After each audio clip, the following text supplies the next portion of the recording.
still in tennis. Meanwhile, back here at home, the Philippine Women's Open is set to bring world-class tennis here to Manila. Joining us live in the studio to talk about the historic tournament is PhilTA Secretary General John Ray Tiangco. Good evening and thank you for joining us, sir. Sec Gen, good Yes. evening. Welcome to the show. Welcome to the show. Lamig nung kamay mo. Oo nga, lamig dito sa studio. But thank you. But yeah, it's 1 week to go. Grabe. 1 week to go Bilis. till this historic tournament kicks off here in the Philippines. How ready is the country to host this event? Actually, 4 days to go. 4 days! Yeah, because we still have the qualifying rounds this Saturday and Sunday, and then the main draw on Monday. So we have to be ready. So we have no choice, and we couldn't have done it without actually the help of and collaboration of PSC. Chairman Pato Gregorio has been visionary, hardworking, and we only found it was quite a challenge because we only found out that the application for this tournament was approved only last November. So we only had like barely 2 months. Yeah. And we had to resurface the courts, we had to build the stands because there's a minimum requirement for from the WTA. Yeah. And even during the break, people were working, and up until now, people actually cleaning up the area. And we're actually almost there. Probably I can say 95%. 95%. At least malapit na, 4 days. Yeah. Kaya. And we tested the courts already because we had a pre-qualification for our top women's players who's going to get the wild card. You did mention already WTA. So it is, for those who don't know, diba, we're not familiar, it's a world-class event. WTA 125 event. And for you to host this kind of event, it's really huge. Diba? First ever Philippine Women's Open.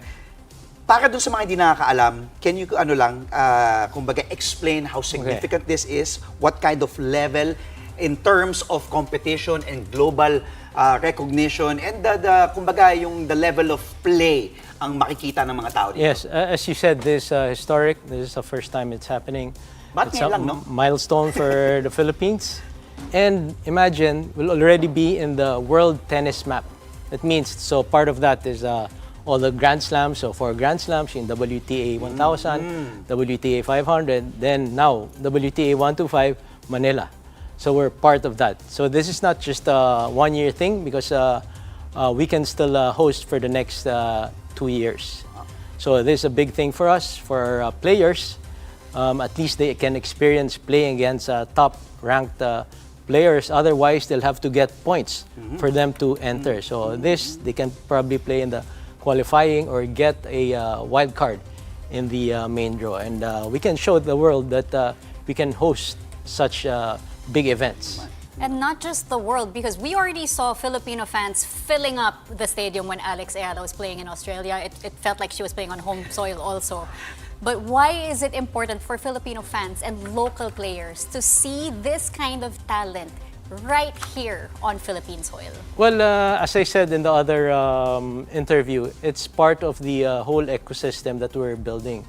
So, of course, we want more players to play. And when they see this kind of event and good players, everyone's inspired in all ages.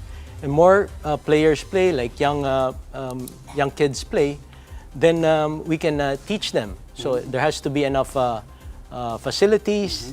We have to train certified coaches. Yes. There has to be local tournaments, junior tournaments for grassroots. There has to be international tournaments and big events such as this. And as I said, our top players wouldn't have had the chance to play in women's professional if they didn't have enough points.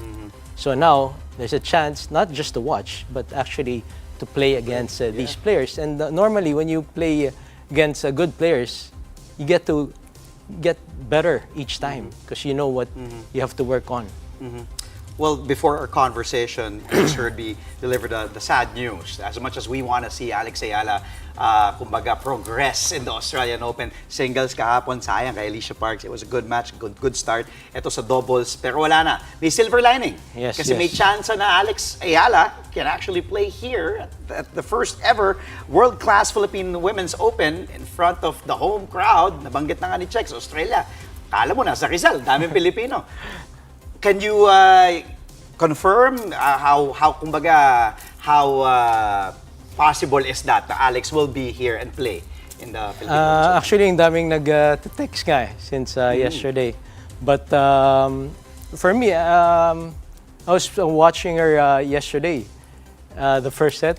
She dominated the first set, and I didn't watch the second and third set anymore. But I think she deserved. But that's tennis. Yeah. I don't want to preempt her decision. We respect her decision, but I'm sure in a few days we'll find out if she's So wala pang playing. confirmation But if kay Alex, wala pa. from her But camp. Okay. if ever she decides to play, there's a wild card for her in singles and wild card for the doubles. So she can play both singles and doubles. So we'll find out in a few days because the main draw, I think they'll do that this Friday. So Wednesday na bukas. And this event, you've called this event an investment in Philippine tennis. And you've also mentioned holding more events in the future, building the ecosystem that you were talking about earlier. Can you tell us more about these plans? Do you have specific events already lined up or in mind? Well, for international events, this is the only international event for women's professional. But we have other existing international events for juniors. For the past few years, we've had 4 international ITF tournaments, 18 and under, and we send kids to play abroad, plus our local tournaments here, all over the Philippines. All right, before we let you go, Secretary General, would you like to invite people to come go. watch? Because I know everyone's excited about this as well. Well, yeah, the tournament starts this Saturday and Sunday for the qualifying rounds, and the main draw starts on Monday till the finals is on Saturday. Unfortunately, the tickets for the finals, wala na. Wow. So if you want to watch, you better get your tickets in SM Tickets soon. Saya, So, no? hope to see you there. It's a good time to be a tennis fan. Yeah. Ngayon, with, syempre, malaking bagay yun kay Alex. But thank you, Sec Gen, for dropping on. Thank you Thank you. so Bye. much for Thank joining you. us, Philta Secretary General John Ray Tiangco. The main draw of the Philippine Women's Open will take place from January 26, but as he mentioned, the qualifiers are on the 24th, and this will last until the 31st at the Rizal Memorial Tennis Center in Manila. The tournament will also stream exclusively on the Pilipinas Live app.